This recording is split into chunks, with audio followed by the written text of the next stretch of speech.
Dewi Sartika, pejuang pendidikan. Pada masa lalu, pendidikan bukan kebutuhan masyarakat Indonesia, sehingga banyak masyarakat yang tidak dapat membaca dan menulis. Hal tersebut membuat mereka mudah untuk ditipu daya oleh pihak lain. Dewi Sartika lahir di Bandung pada tanggal 4 Desember 1884. Sejak kecil, Dewi Sartika bersekolah di sebuah sekolah dasar di Cicalengka sudah menunjukkan bakat sebagai pendidik. Pada tahun 1904, Dewi Sartika mendirikan sebuah sekolah yang diberi nama Sakola Istri. Sakola Istri hanya terdiri dari siswa wanita. Di Sakola Istri, Dewi Sartika mengajarkan cara berhitung, membaca, menulis, menjahit, menyulam, dan pelajaran agama. Pada tahun 1910, nama Sakola Istri dirubah menjadi Sakola Keutamaan Istri. Perhatikan di sini siswa-siswa di Sakola Keutamaan Istri. Karena dedikasinya dalam mencerdaskan bangsa dan perjuangannya dalam pendidikan di Indonesia sangatlah luar biasa, Dewi Sartika pun diberi gelar kehormatan sebagai pahlawan nasional oleh pemerintah Indonesia pada tanggal 1 Desember 1966. Selanjutnya, Soekarno. Soekarno adalah presiden pertama di Indonesia. Beliau disegani oleh para pemimpin negara-negara dunia pada waktu itu. Presiden Soekarno dilahirkan di Surabaya pada tanggal 6 Juni 1901. Sejak muda, Soekarno sudah belajar berpolitik dan juga berpidato. Soekarno pun beranjak dewasa dan mulai membentuk sebuah organisasi yang merupakan cikal bakal dari Partai Nasional Indonesia. Partai tersebut didirikan dengan tujuan untuk membebaskan negara Indonesia dari penjajah Belanda. Karena keberaniannya, Soekarno ditangkap dan dimasukkan ke penjara. Soekarno bersama rekan seperjuangan yang lain seperti Muhammad Hatta mulai mempersiapkan kemerdekaan Indonesia. Dimulai dengan merumuskan Pancasila, UUD 1945, dan Naskah Proklamasi Kemerdekaan Indonesia. Setelah kemerdekaan diproklamirkan, Soekarno pun ditunjuk sebagai Presiden pertama Republik Indonesia. Perhatikan di samping ini ada sebuah patung lilin Presiden Soekarno di Museum Madame Tussauds, Bangkok, Thailand. Pengamalan sila kelima Pancasila dapat tercermin pada sikap sehari-hari, yaitu adil terhadap semua teman, membantu orang lain yang sedang kesusahan, menghormati dan menghargai hak-hak orang lain, mengutamakan kepentingan umum di atas kepentingan pribadi, bergotong royong demi kepentingan bersama. Sikap tokoh pahlawan yang sesuai dengan makna sila kelima Pancasila. Sebagai siswa, kita harus meneladani dan melaksanakan sikap-sikap yang ditunjukkan oleh para pahlawan. Misalnya, keberanian, rela berkorban, membela keadilan dan kebenaran, serta cinta tanah air. Sikap-sikap kepahlawanan juga mencerminkan makna sila kelima Pancasila, seperti berikut ini. Seorang pahlawan bekerja keras demi meraih kemerdekaan. Seorang pahlawan menjunjung tinggi keadilan. Mereka juga berjuang demi mendapatkan keadilan. Seorang pahlawan selalu mengutamakan kepentingan negara di atas kepentingan pribadi. Seorang pahlawan berjuang membantu rakyat yang sedang dijajah. Pahlawan bergotong royong bersama rakyat demi meraih kemerdekaan. Penerapan sikap kepahlawanan sesuai dengan makna sila kelima Pancasila.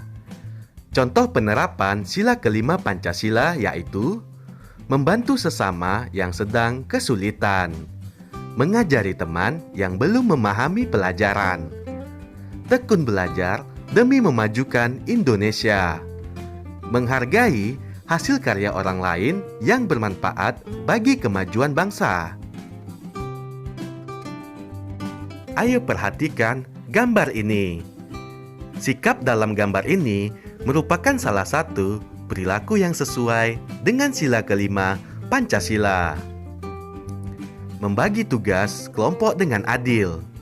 Sikap tersebut sudah mencerminkan sila kelima Pancasila. Setiap anggota akan mendapat bagian pekerjaan yang sama. Sikap tersebut sesuai dengan makna sila kelima, yaitu adil. Dampaknya, seluruh anggota kelompok menjadi kompak. Tugas juga akan selesai tepat waktu. Dampak tidak menerapkan sikap yang sesuai dengan sila kelima Pancasila. Terjadi perselisihan antar masyarakat karena tidak ada keadilan. Terjadi kerusuhan karena tidak ada keseimbangan antara hak dan kewajiban. Tidak ada kemajuan di masyarakat, misalnya dalam bidang pendidikan, ekonomi, dan kesehatan. Bangsa Indonesia akan terus tergantung pada bangsa lain. Ayo perhatikan gambar berikut. Sikap pada gambar ini merupakan salah satu perilaku yang tidak sesuai dengan sila kelima Pancasila. Tidak adil dalam mengerjakan tugas kelompok. Sikap tersebut tidak mencerminkan sila kelima Pancasila. Tengil menyerahkan semua tugas kepada anggota kelompoknya. Tengil telah memaksa orang lain bekerja, sedangkan dirinya sendiri tidak bekerja. Sikap tersebut tidak sesuai dengan makna sila kelima tentang sikap adil. Dampaknya, anggota kelompok menjadi tidak kompak. Tugas juga tidak selesai dengan tepat waktu. Mempresentasikan informasi yang disajikan dalam peta pikiran.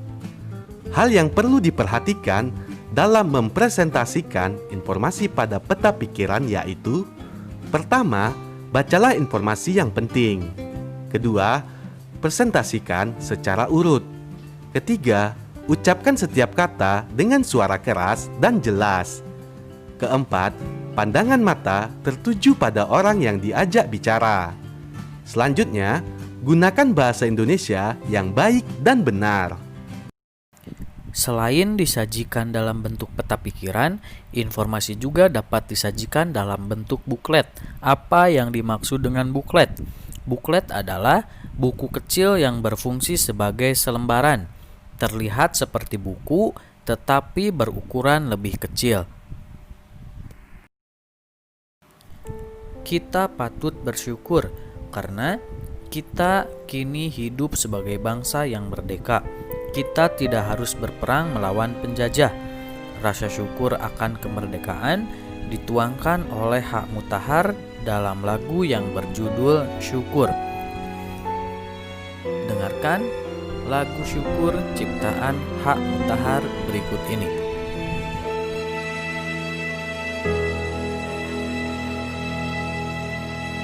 Dari yakin ku teguh, hati ikhlasku penuh akan karuniamu. Tanah air pusaka Indonesia merdeka, syukur aku sembahkan kehadiran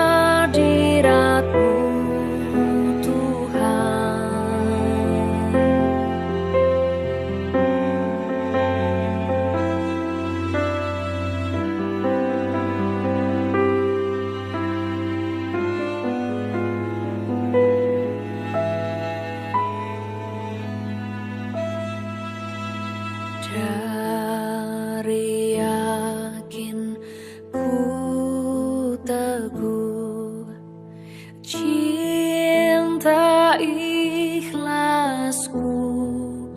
penuh akan jasa usaha.